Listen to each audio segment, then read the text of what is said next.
to 1. So 1/2 is less than 7/8. Number 2, which step are we doing?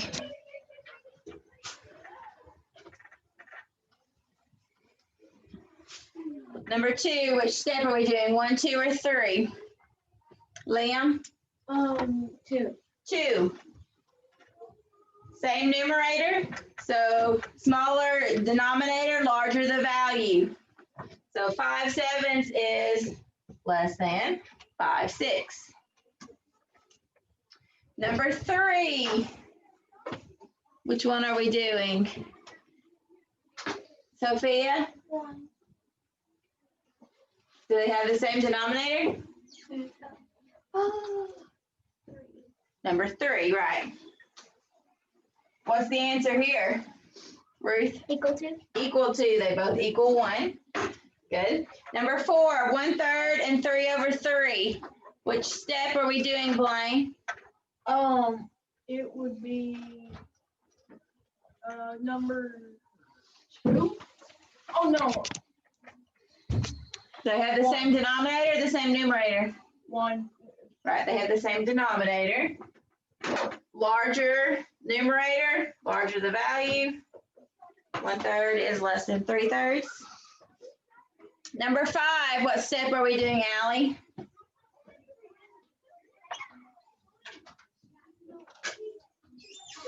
Number 3.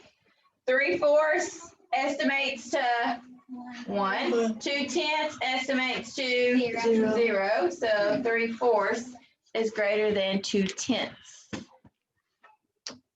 Okay. Are you sure you got all 5 of those correct? Oh, I thought we were doing it together.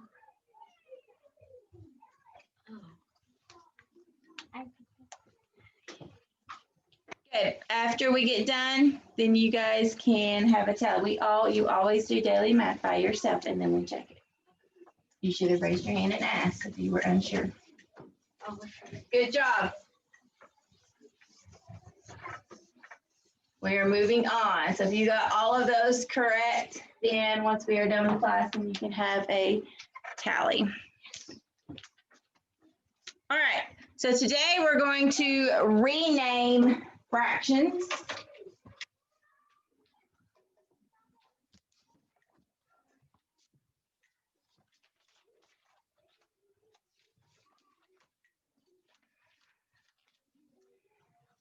This is lesson 50.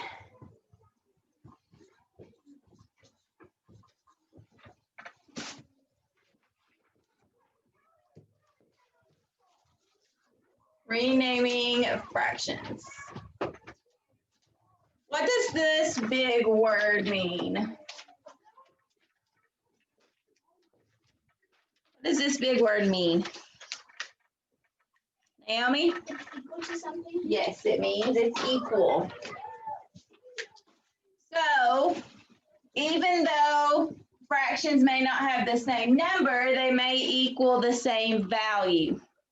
Okay, so if I have 1/2, that is going to be equal to 5/10. Because what's half of 10? 5. Okay, they're not the same numbers, but they have the same value. Okay, let's do 1/2 is equal also to 3/6. So let's look at this visually. Again, my parts aren't always going to be equivalent to each other, but we're going to pretend that they are. So 1/2 colored in will look like this. If the shape is the same size,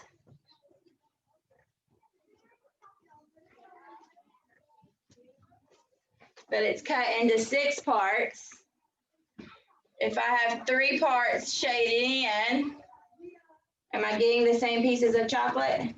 Yes. Yes, I'm getting the same amount of chocolate because they're equal to each other. They're equivalent. Say equivalent. Equivalent. Okay, one more time. Equivalent. And they mean equal to each other. Half is easy because we know what half of numbers is, but sometimes it's not always the case. So we need to figure out how we're going to do that. So I've got 2/5 equals n over 10.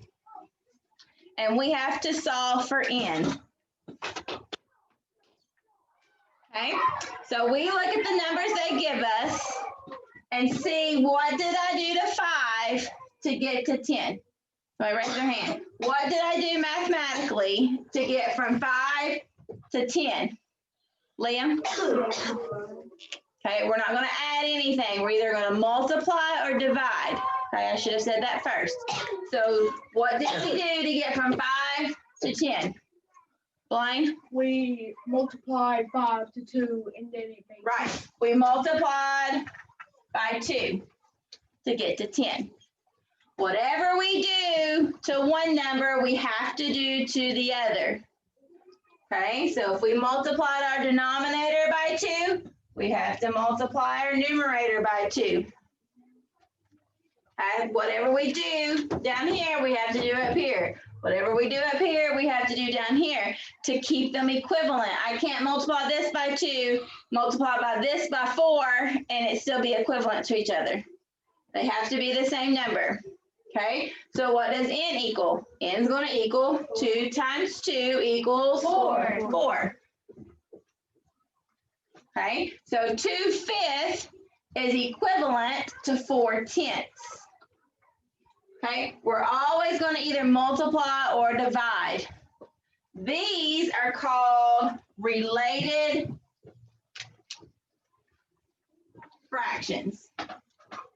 We can always change, and I'll show you that in a second. We can change any fraction to an equivalent fraction, okay? But if they have a denominator that equally turns into another denominator, they're related, okay? They're not the same, but they came from the same family. They're multiples of each other, right? 5 is a multiple, or 10 is a multiple of 5. Yes? Yes. Okay, so this would be like Chloe and Devin. They're not the same person, but they're related to each other because they come from the same family. Those are called related fractions. Not all fractions are related to each other, but if one denominator can become the other denominator, but only multiplying one time, then it would be, they're called related fraction. Okay, so those are kind of easy when they tell us, they give us another one, like they did there.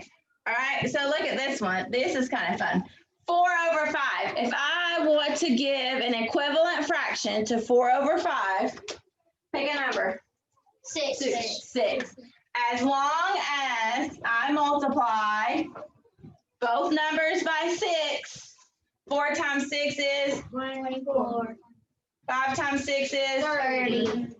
They're always going to be equivalent to each other. Okay, give me another number. 8. 10. Okay, 8. As long as I multiply the top and the bottom by 8, 4 times 8, 30. I'm sorry? 42. 4 times 8 is 32. 5 times 8 is 40. Okay, as long as I multiply by the same number, they're equivalent. So what does that tell us about these numbers? They're not related. 30 can't become 40. They're not related, but they're what? Equivalent. They're equivalent to each other. So because we started with the same fraction, 24/30 and 32/40, they're equivalent also because we started with the same fraction over here. Okay, so they don't tell us what to do, like the 4/5 and something over 10 or whatever it was. They don't give us the bottom number. We get to pick any number we want to. And as long as we do the top and the bottom by the same, it's always going to be equivalent to each other. Okay, so let's look at this one.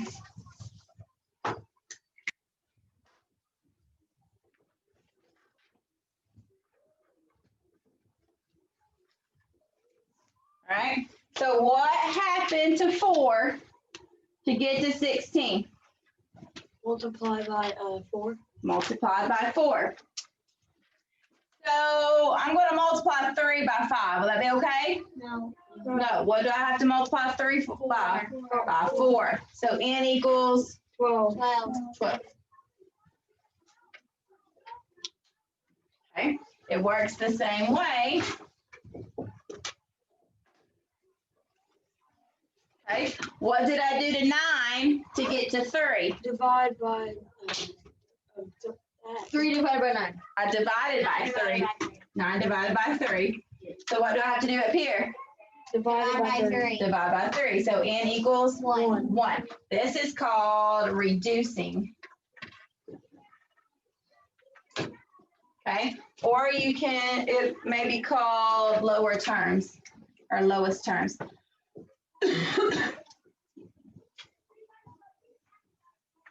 When I multiplied, my fractions got bigger numbers, right? Because when I multiply, things get bigger. When I reduce, I divide, then my fractions become smaller. Same process though, I had to do whatever the same. Whatever I did down here, I had to do up here to keep them equivalent, but you can divide as well. Okay, questions? I'm gonna put 2 on the board. I want you to do them. Stand up. Can we do it on our daily math? Yes. Or on your notes, whichever one.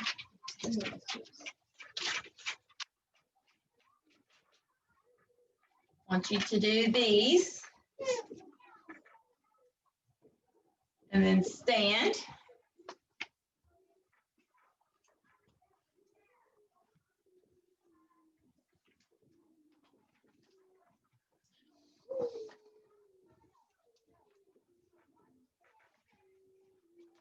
You get them.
All right.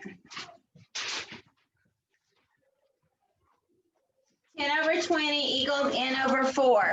What did we do to 20 to get to 4? Divide by 5. Divide by 5. So what did we need to do to 10? Divide. So n equals 2. 2. Okay. This is not the denominator, it's the numerator. But it's the same. Same process. What did we do to 5 to get to 15? Multiply by 3. Multiply by 3. So what do we need to do here? Multiply by 3. Good. So n equals 30. Yes. If we reduce this, what does it equal? We reduced 5/10. Remainder 1. There's no remainders in fractions. If we start with 5/10 and we reduce it, what is it going to be? 5, 2. Or 2 over 5. It'd be 2 over 5. What can we divide both of these numbers by? 2. Can't divide 5 by 2. 5, so it would equal 1/2. Okay, good. Have a seat. That pink was a little hard to see on the video. Yes, Can I get some of them? just a second. All right, any questions? Sure that your math notes get inside of your binders when you're finished, and then put your binders in the new spot. Okay, you guys are going to do odds today. Pages 125 and 126, odds.